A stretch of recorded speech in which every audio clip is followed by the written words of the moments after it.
Awain ang naging kaugnayan ng geras, piratika sa kalakalan.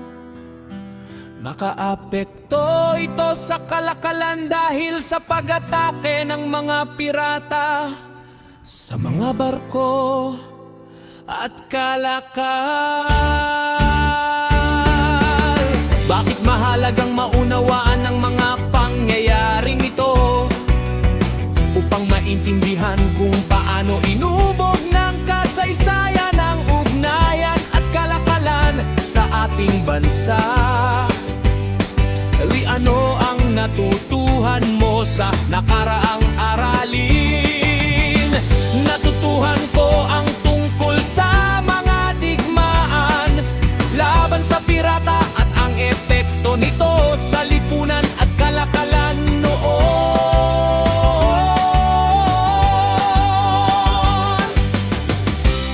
Bipaisis mula ni bagong aralin.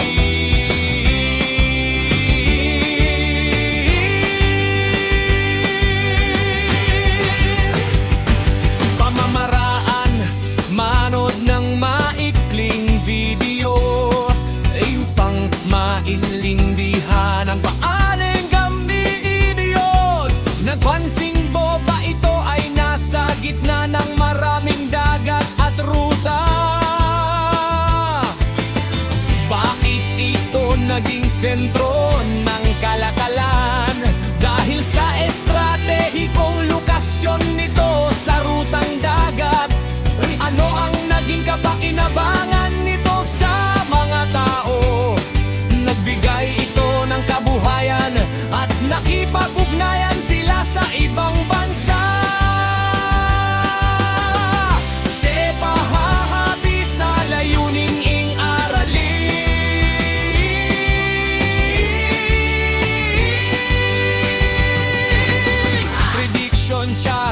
Prediction chart, suluzon. Bago matutuhan ang suluzon ay tungkol sa mga moro sa dagat. Mahalaga ito sa kalakalan noon. Maaring gamitin sa turismo at kalakalan ngayon. Pagkatapos matutuhan, mas mauunawaan ko ang kasaysayan at kahalagahan nito. Isa itong bahagi ng ating kasaysayan at pagkakakilanlan, makakatulong sa pag-unlad ng ating bansa ngayon. Hot Sky Question, sagot! Ano ang inaasahan mong matutuhan? Ang kasaysayan at ambag ng Suluzon. Ano ang kahalagahan ng paksa? Bahagi ito ng ating kasaysayan at kultura. Kahit maano ito naugnay sa kasalukuyan, naapektuhan pa rin nito ang ating kultura at ekonomiya.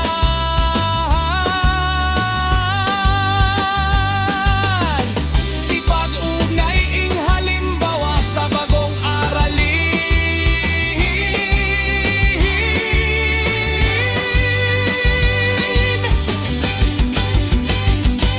Mamamaraan, tukuyin ang sulo sa mapa. Hot Guide Question, sagot! Bakit mahalaga ang lokasyon ng sulo? Dahil nasa gitna ito ng rota ng mga barko. Paano nakatulong ang heograpiya sa kalakalan? Dahil madali ang paglalayag at palitan ng produkto.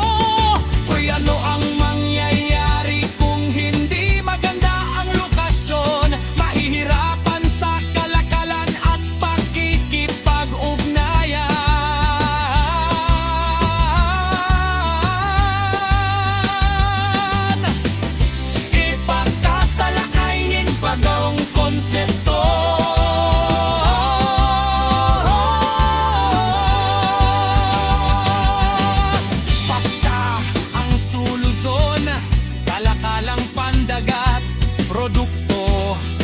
mga mangangalakal.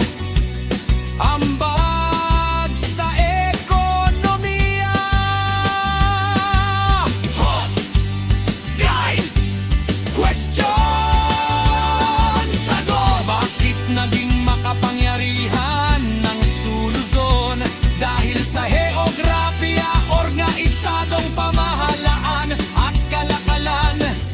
Ano ang epekto ng kalakalan sa kultura?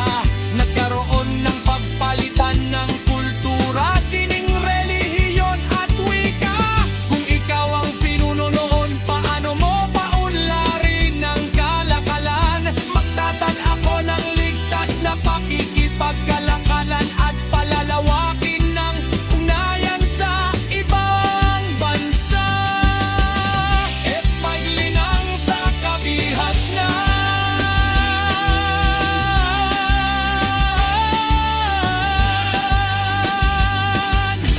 Gawain 6. Economic Impact Analysis. Pamamaraan 2.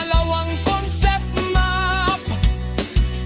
HOTS Guide Question! Sagot! Ano ang naging mahalagang epekto ng kalakalan sa Luzon? Sagot! Bakit mahalaga ang tangitiwala sa pakikipagkalakan?